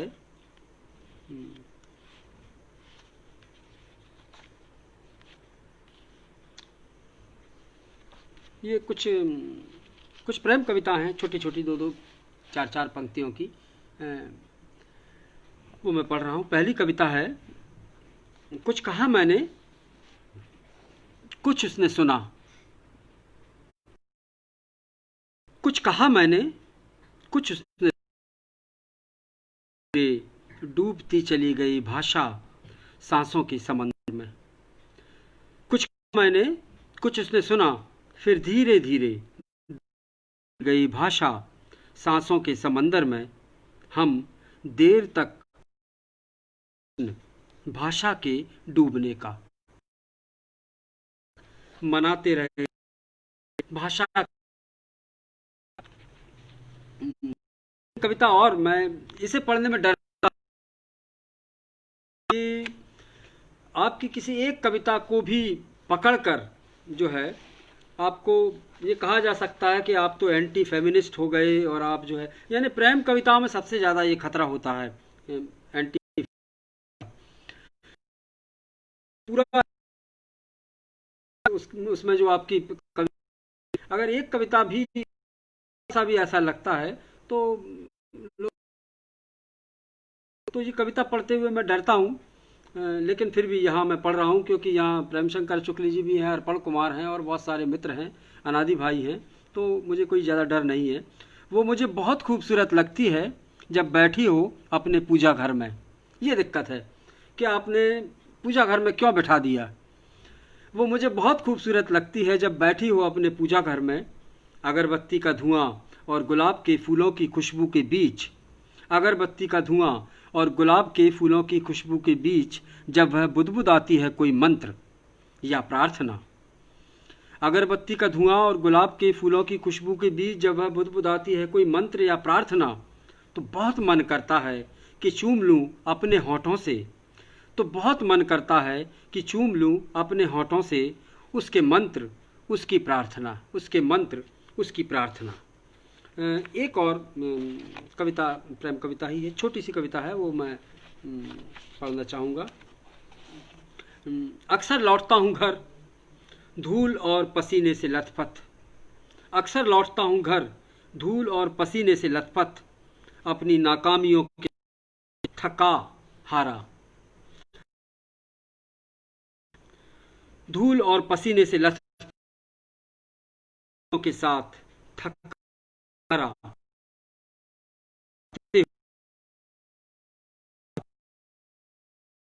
बारे में पूछती है।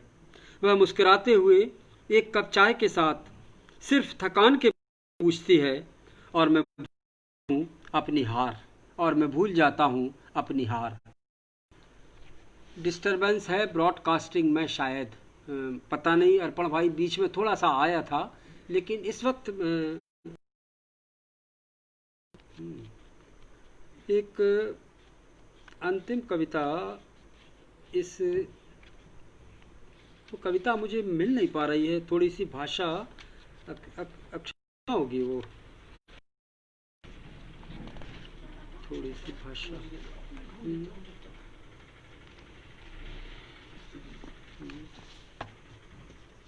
इसमें देखना, इसमें है क्या थोड़ी सी भाषा। बर्तन गिरने की आवाज़ें, बर्तन गिरने की आवाज़ें, ये भी थोड़ी रचना प्रक्रिया और तमाम हम लोग जो लिखते हैं उसी को लेकर है। अलग तरह से शुरू हुई है, बहुत विटी अंदाज में, मजाकी अंदाज में कविता है, लेकिन जहाँ आप पहुँचना चाहते हैं, जहाँ मैं ले जाना चाहता हूँ, वहाँ कविता अंततः पहुँच जाती है, ऐसा मेरा मुझे लगता है। तो बर्तन गिरने की आवाज़ें, उसके हाथों से छूटकर खूब गिरते हैं बर्तन, कभी आंगन में तो कभी किचन में। अरे वाह है। उसके हाथों से छूटकर खूब गिरते हैं बर्तन, कभी आंगन में तो कभी किचन में। फर्श पर गिरने के बाद हर बर्तन की अपनी एक खास आवाज़, फर्श पर गिरने के बाद हर बर्तन की अपनी एक खास आवाज़, और फिर उसकी खिलखिलाहट। शुरू शुरू में बड़ी झल्लाहट होती थी, फिर धीरे धीरे मैं भी अभ्यस्त हो गया इन आवाज़ों का।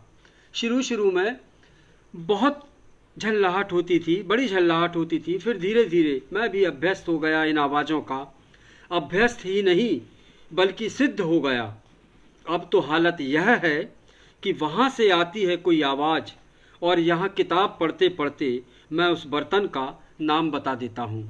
अब तो हालत यह है कि वहाँ से आती है कोई आवाज़, और यहाँ किताब पढ़ते पढ़ते मैं उस बर्तन का नाम बता देता हूँ।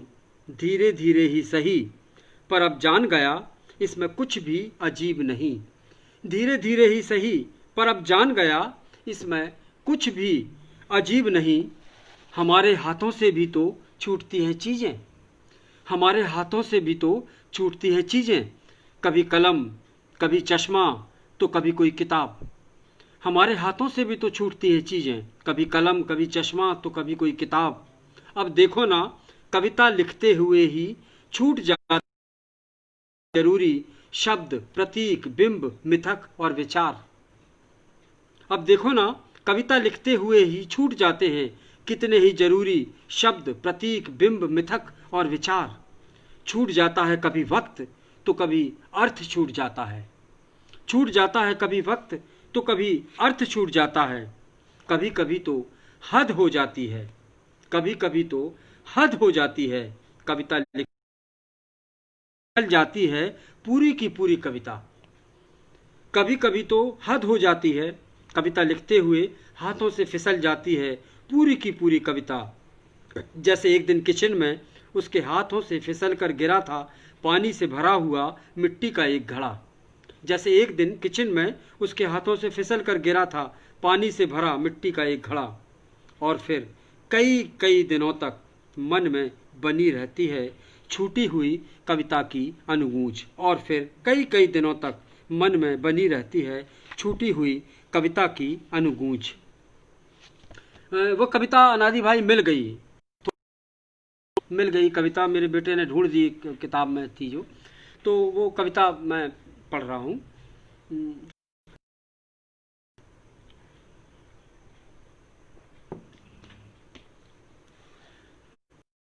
बतियाते हुए अंदर बची रह जाती है थोड़ी सी भाषा।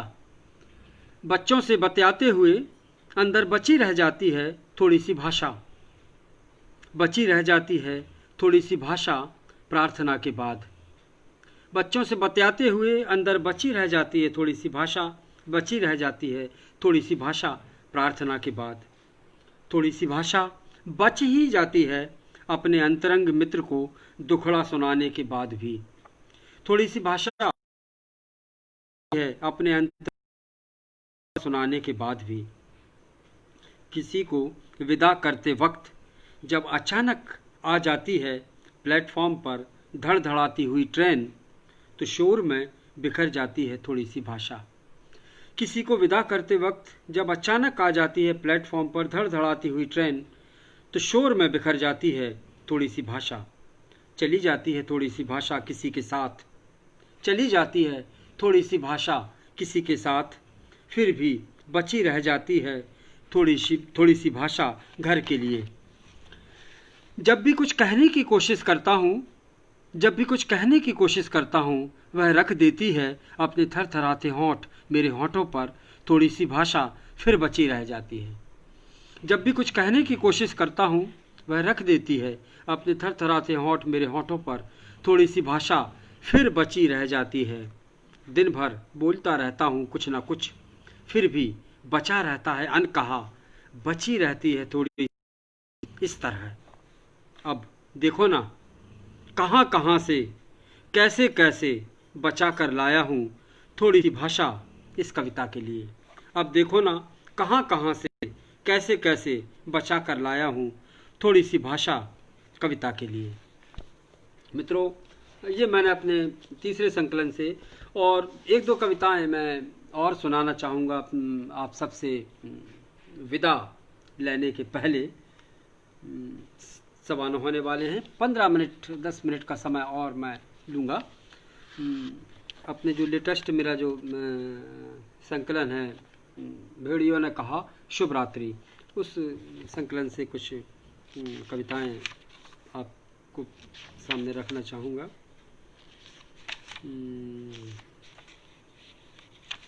एक छोटी सी कविता है। ये पुरस्कार वितरण समारोह, पुरस्कारों को लेकर बड़ा हम लोग सब घमासान देखते रहते हैं, और मुझे मिले नहीं है पुरस्कार, तो एक ही मिला है जीवन में, लेकिन देखते तो रहते ही हैं, आसपास मिलते हैं, कभी कभी देने वालों में भी शामिल हो जाते हैं। जिस संगठन से हम जुड़े हुए हैं वहाँ भी वागीश्वरी और भवभूति अलंकरण जैसे प्रतिष्ठित पुरस्कार मध्य प्रदेश हिंदी साहित्य सम्मेलन देता है, और मित्रों से सुनते रहते हैं। तो एक पुरस्कार वितरण समारोह एक कविता है, ये अलग तरह की थोड़ी सी कविता है, आप देखिए।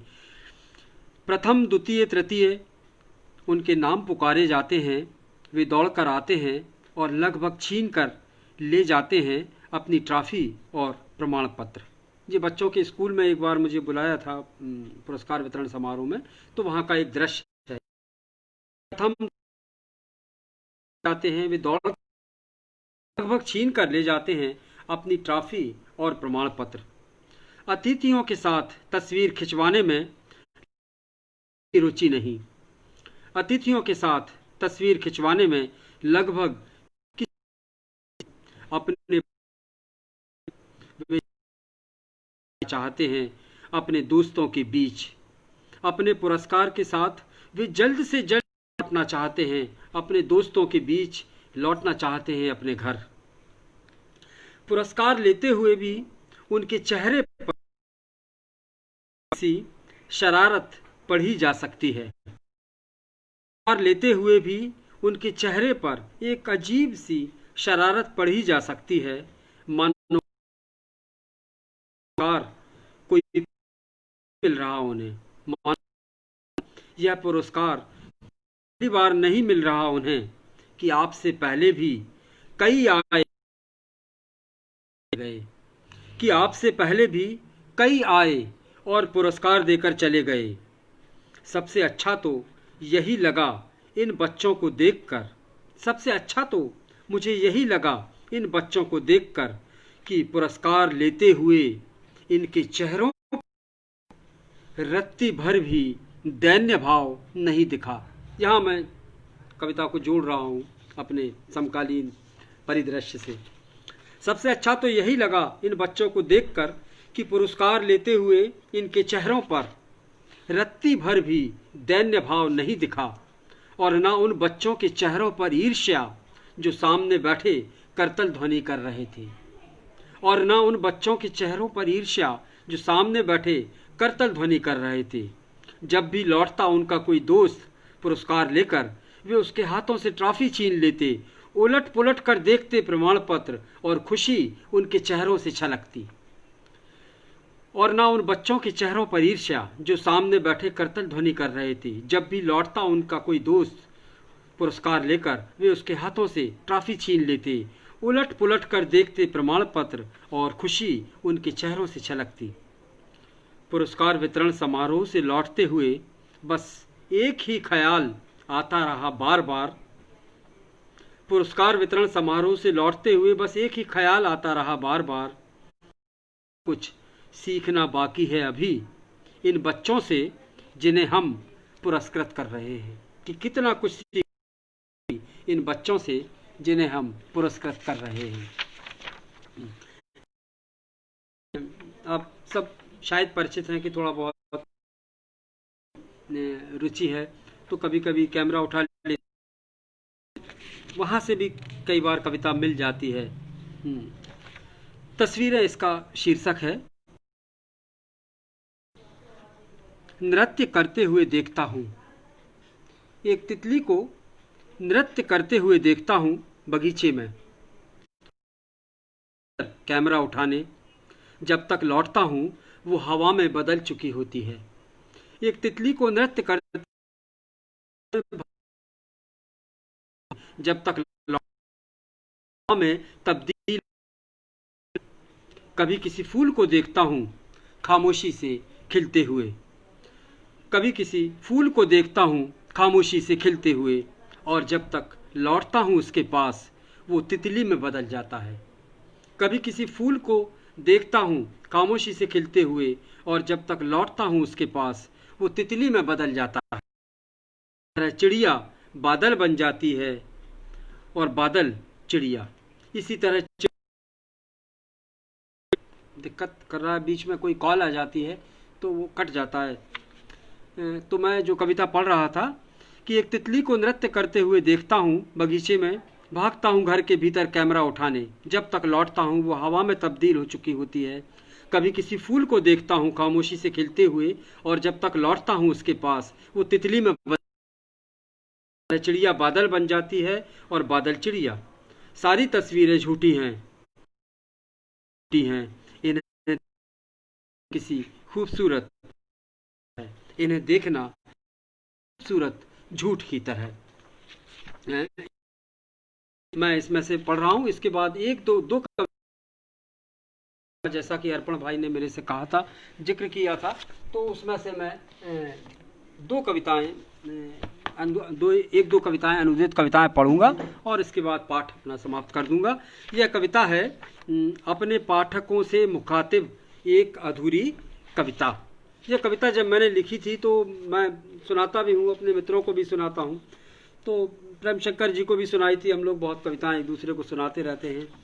तो कुछ उन्होंने परिवर्तन बताया था, वो मैंने किया था। इसके बाद उसमें आया, क्योंकि कविता में उन्हें लगा था कि किसी दूसरे कवि की कभी कभी कोई चर्चित कविता की अनुगूंज भी कविता में आ जाती है। तो एक कवि के रूप में हमें यह सावधान रहना चाहिए, कि कॉन्शियस रहना चाहिए इतना, कि किसी बहुत बहुपठित कविता, बहुत चर्चित कविता या किसी दूसरे कवि की कोई इस तरह की चमकती हुई पंक्ति या उसका जो अनुगूंज जो है, बचना चाहिए, उससे गूंज से बचना चाहिए, अनुगूंज से भी बचना चाहिए। अपने पाठकों से मुखातिब एक अधूरी कविता। कविता पढ़ते हुए, ये सब आपके लिए है। कविता पढ़ते हुए कहीं कुछ कमी लगे तो अपनी तरफ से कुछ जोड़ लेना। कविता पढ़ते हुए कहीं कुछ कमी लगे तो अपनी तरफ से कुछ जोड़ लेना, और कुछ अतिरिक्त लगे तो घटा देना बेझिझक, और कुछ अतिरिक्त लगे तो घटा देना। बंद दरवाजों वाली अंधेरी गली में वक्त बेवक्त तुम्हारे घर का दरवाजा। बंद दरवाजों वाली अंधेरी गली में वक्त बेवक्त मैं करता दरवाजा, किसी न किसी बहाने आशा और भाषा। बतलाता रहूँगा किसी न किसी आशा और भाषा। अपनी आधी अधूरी कविताओं के साथ बार बार आता रहूँगा तुम्हारे पास। अपनी आधी अधूरी कविताओं के साथ बार बार आता रहूँगा तुम्हारे पास। जैसे सांझ घिरते ही घर दौड़ कर आते हैं छोटे बच्चे अपनी माँ के पास। जैसे सांझ घिरते ही घर दौड़ कर आते हैं छोटे बच्चे अपनी माँ के पास। अपने पूरे अधूरेपन के साथ, अपने पूरे अधूरेपन के साथ लौटता रहूँगा तुम्हारे पास, लौटता रहूँगा तुम्हारे पास। तो ये मैंने अपनी कविता चार संग और बहुत आभारी हूँ। कुछ कविताएं जो मुझे बहुत हैं, जो मैंने कुछ लेखकों की मैं पढ़ना चाहूँगा। इसमें से एक कविता जो पढ़ रहा हूँ वो है नाजिम हिकमत की कविता है। नाजिम हिकमत की कविता है। आप जानते हैं बड़े महत्वपूर्ण कवि हैं टर्की के, और दुनिया की तमाम भाषाओं में उनकी कविताओं के अनुवाद हुए हैं। जिस कविता का मैंने अनुवाद किया, यह भी संभव है कि इसको भी किसी ने किया होगा, मैं इससे इनकार नहीं करता। लेकिन जो कविता मुझे मन को बहुत अच्छी लगती है, दिल को पसंद आ जाती है, जिसको लगता है कि इसको अनुवाद को लेकर मैं आपको बड़ी एक मज़ेदार बात बताऊं कि मैंने अनुवाद प्रोफेशनली नहीं किया था और ना पत्र पत्रिकाओं के लिए शुरू की, जिनकी अंग्रेजी थोड़ी सी तंग थी। कहते थे यार इसका अनुवाद करके तुम मुझे दो, मैं पढ़ना चाहूँगा। कई बार वो इसी तरह से लेख भी मुझे वो बेचते थे। वो कविताएं पढ़वाने के लिए मैंने अनुवाद करना, कविताओं का खास तौर से। पिंजरे में बंद शेर, नाजिम हिकमत की ये कविता है और जिसे मैंने अपने तरह से इसको अनुवाद किया है। लोहे के पिंजरे में कैद इस शेर की तरफ देखो, लोहे के पिंजरे में कैद इस शेर की तरफ देखो, जरा गहराई से झांको इसकी आंखों में, जरा गहराई से झांको इसकी आंखों में। गुस्से से चमकते हुए जैसे दो, गुस्से से चमकते हुए जैसे दो नग्न खंजर, पर वो कभी भी अपना स्वाभिमान नहीं खोता। हालांकि उसका गुस्सा आता है, जाता है, जाता है, आता है। वो कभी अपना स्वाभिमान नहीं खोता, हालांकि उसका गुस्सा आता है, जाता है, जाता है, आता है। पट्टे के लिए कहीं जगह नहीं दिखेगी तुम्हें, पट्टे के लिए कहीं जगह नहीं दिखेगी तुम्हें उसकी मोटी झबरीली अयाल के इर्द गिर्द, उसकी मोटी झबरी अयाल के इर्द गिर्द। हालांकि चाबुक के निशान अभी भी चमक रहे हैं उसकी पीली पीठ पर, हालांकि चाबुक के निशान अभी भी चमक रहे हैं उसकी पीली पीठ पर। उसके लंबे पैर खुलते हैं, बंद होते हैं तांबे के शिकंजे के आकार में, उसके लंबे पैर खुलते हैं, बंद होते हैं तांबे के शिकंजे के आकार में। उसकी अयाल के बाल एक एक कर उठते हैं, उसकी अयाल के बाल एक एक कर उठते हैं उसके गर्वित सिर के इर्द गिर्द, उसके गर्वित सिर के इर्द गिर्द। उसकी नफरत आती है, जाती है, जाती है, आती है, उसकी नफरत आती है, जाती है, जाती है, आती है। कैद खाने की दीवार पर, कैद खाने की दीवार पर मेरे भाई की परछाई हिलती है, कैद खाने की दीवार पर मेरे भाई की परछाई हिलती है, ऊपर और नीचे, ऊपर और नीचे। तो ये कविता थी नाजिम हिकमत की। और एक कविता और मारिन सोरेस्क्यू, आदरणीय प्रेम शंकर जी शुक्ल जी हैं, उन्हें बहुत पसंद है मारिन सोरेस्क्यू की कविताएं। और मारिन सोरेस्क्यू का लगभग पूरा एक संकलन का मैंने अनुवाद आदरणीय राजेश जोशी जी के कहने पर किया था। तो वो उसमें से एक कविता मैं पढ़ रहा हूँ। मारिन सोरेस्क्यू के बारे में मैं आपको बताऊं कि अद्भुत कवि है, अद्भुत कवि है। अद्भुत इस अर्थ में है कि वो अपने देश में, रोमानिया में, एक तो इतने चर्चित और लोकप्रिय कवि थे कि जब उनका कविता पाठ होता था तो फुटबॉल स्टेडियम में अमूमन उनका कविता पाठ होता था। अमूमन उनका कविता पाठ फुटबॉल स्टेडियम में होता था। तो हम कल्पना कर सकते हैं कि वे अपने देश में कितने लोकप्रिय रहे होंगे।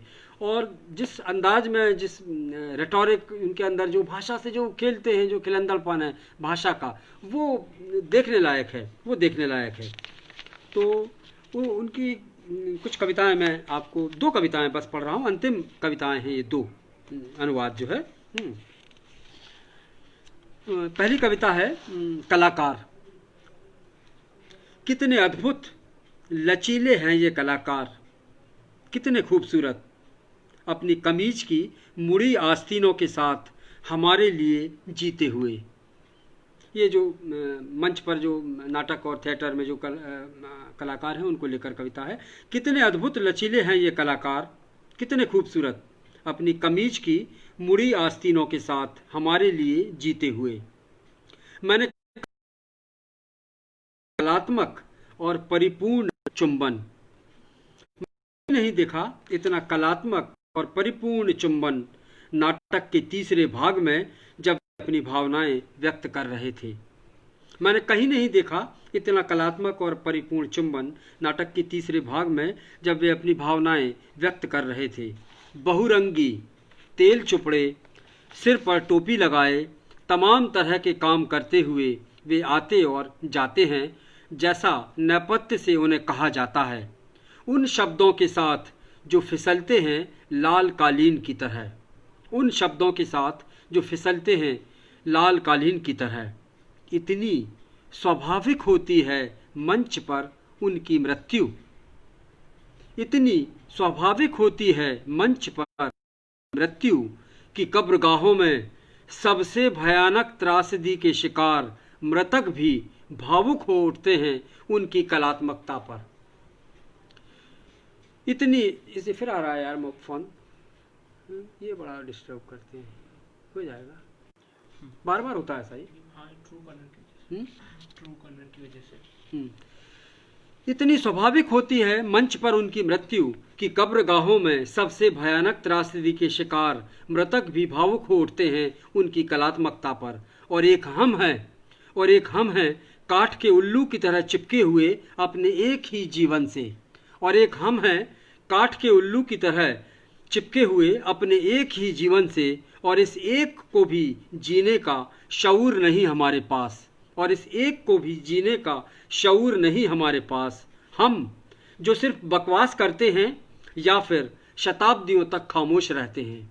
हम जो सिर्फ बकवास करते हैं या फिर शताब्दियों तक खामोश रहते हैं। फूहड़ और उबाऊ, हमें पता ही नहीं कि हमारे हाथ क्या कमाल कर सकते हैं। हमें पता ही नहीं कि हमारे हाथ क्या कमाल कर सकते हैं। अंतिम कविता इस पूरे सत्र की मैं पढ़ना चाहता हूँ। अनुदित कविता है और यह कविता भी मारिन सोरेस्कू की ही कविता है। इसका शीर्षक है प्रश्न। आज क्या है?